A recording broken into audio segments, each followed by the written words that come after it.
यहाँ पे underscore ratio with special character यहाँ पे दिखा देगा। जैसे वो वैल्यू आ जाता है यहाँ पे रिजल्ट जनरेट करके आपको दे देगा। यहाँ पे वैल्यू मिल रहा है अंडरस्कोर रेशो। फिर कंटेंट्स आईपी एड्रेस, अब ये तो नंबर के साथ मैचिंग होगा। जैसे ही आपको आ रहा है तो आर ए डॉट मैच ये रेगुलर एक्सप्रेशन है। If for each element in split list if r e dot match slash d मतलब नंबर है तो if r e dot match equal to none, अगर ये नहीं मिला मतलब नंबर नहीं है उसमें तो ज़ीरो रिटर्न करो, एल्स रिटर्न वन। यहाँ से रिटर्न ज़ीरो होगा अगर नंबर नहीं मिला, ये नन है इसीलिए। अगर यहाँ पे कंडीशन देते हम लोग अलग कुछ नंबर का 0 to 10 का या इन बिटवीन 0 to 10 आता है तो यहाँ पे रिटर्न वन रहता है, यहाँ पे रिटर्न ज़ीरो रहता है। तो ये फीचर एक्सट्रैक्ट हुआ कंटेंट्स आईपी एड्रेस। फिर कंटेंट्स डिजिट, अभी यहाँ पर भी रेगुलर एक्सप्रेशन है। यहाँ पे ignore VPS if item dot इस डिजिट, तो इस डिजिट में क्या हो रहा है कि आइटम डॉट इस डिजिट जो है इस सब डोमेन में जितना भी आपका डोमेन का वैल्यू होगा वो आएगा। जो भी वैल्यू आपको रिटर्न में आ रहा है उसमें अगर कहीं पर भी आपको वैल्यू इस डिजिट है, अगर डिजिट है तो रिटर्न वन करेगा। ये इज़ अल्फ़ा नेम, ये सारे फंक्शंस होते हैं पर्टिकुलर स्ट्रिंग के साथ एसोसिएट। अगर उसमें वो वैल्यू है तो वो रिटर्न वन करेगा। इस डिजिट है, नंबर है 10 to 9 का कोई भी, तो वो वैल्यू आपको रिटर्न करेगा उस तरीके से। अभी आगे है आपका वोवेल रेशो।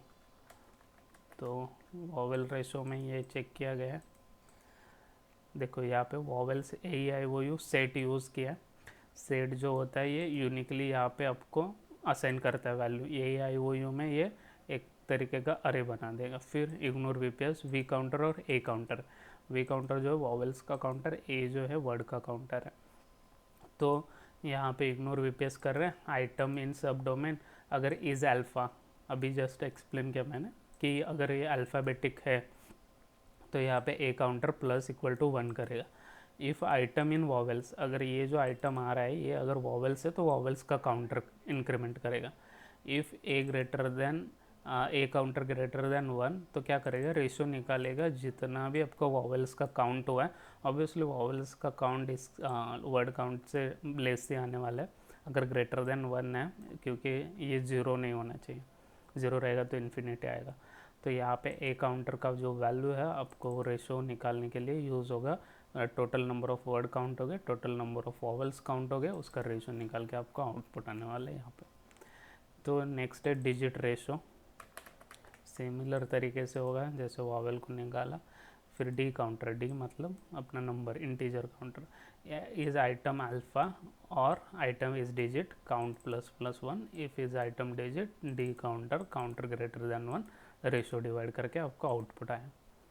सिमिलर वे में P R C R R C, ये जो वैल्यू हैं ये आपके पेपर में बताया गया है। Generate the ratio of repeated characters in सब डोमेन। तो ये क्या कर रहा है कि तो ये डॉट के साथ जितने भी वैल्यूज़ है वो रिपीटेड कैरेक्टर कितने हैं, रिपीटेड कैरनम और नॉर्मल कैरनम ये ले रहा है। फिर एक डिक्शनरी क्रिएट कर रहा है कलेक्शंस का क्लास यूज़ करके, जिसमें नॉर्मल एक डिफ़ॉल्ट डिक्शनरी इंटीजर का उसका वैल्यू रहेगा फॉर सी इन लिस्ट सब डोमेन। तो ये सब डोमेन में जितने भी डॉट और इसके साथ वर्ड मैच हुए होंगे ये रेगुलर एक्सप्रेशन है, और जो भी वैल्यूज़ आपके रिपीट हो रहे होंगे वो यहाँ पे आ गए। फिर जो वैल्यू है यहाँ पे d of C is equal to plus one. अगर for each C in list of सब डोमेन अगर वहाँ पे वैल्यू प्रेजेंट है तो इंक्रीमेंट होगा ये डिक्शनरी में।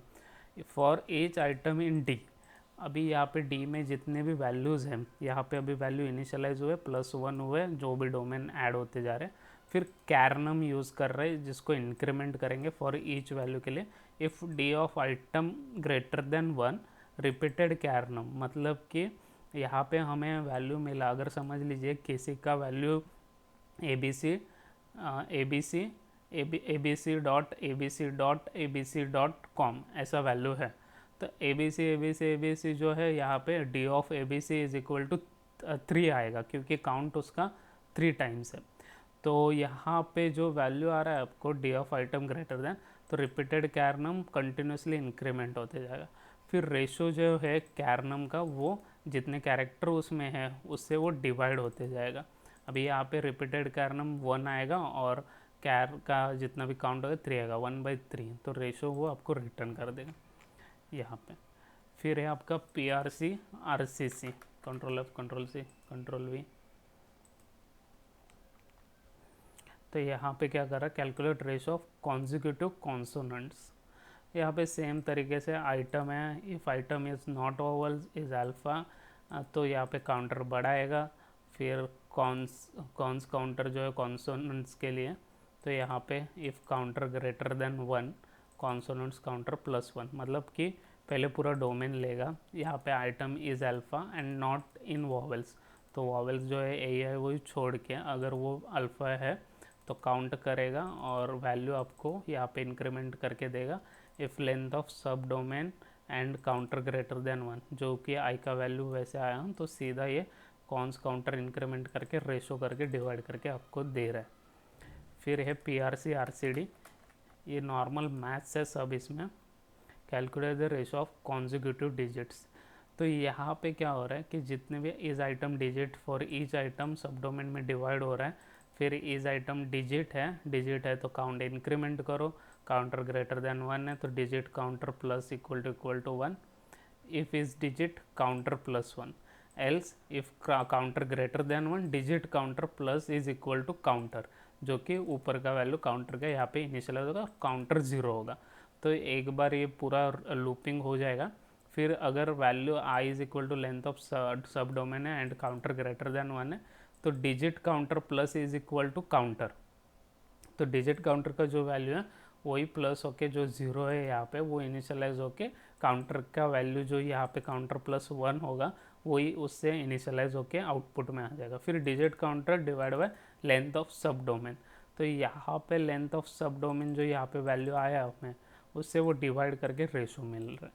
अभी ये सब आपके फीचर एक्सट्रैक्शन है, आपके फीचर जैसे जैसे आ रहे हैं वैसे आगे चल के इसका पूरा पार्ट होने वाला है एक्सप्लेन।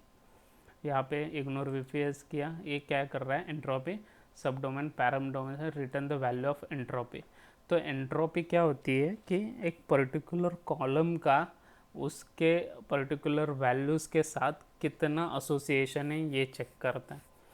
तो एंट्रोपी के लिए ये फॉर्मूला आपने डिसीजन ट्री में पढ़ा होगा, P.MATH log 2 for each probability, ये -P इंटू लॉग PI/PJ ऐसा कुछ फॉर्मूला है, वो आप देख सकते हो। फिर ये सम कर देता है जितने भी, ये क्या कर रहा है आपका प्रोबेबिलिटी निकाल रहा है, get probability of characters in string.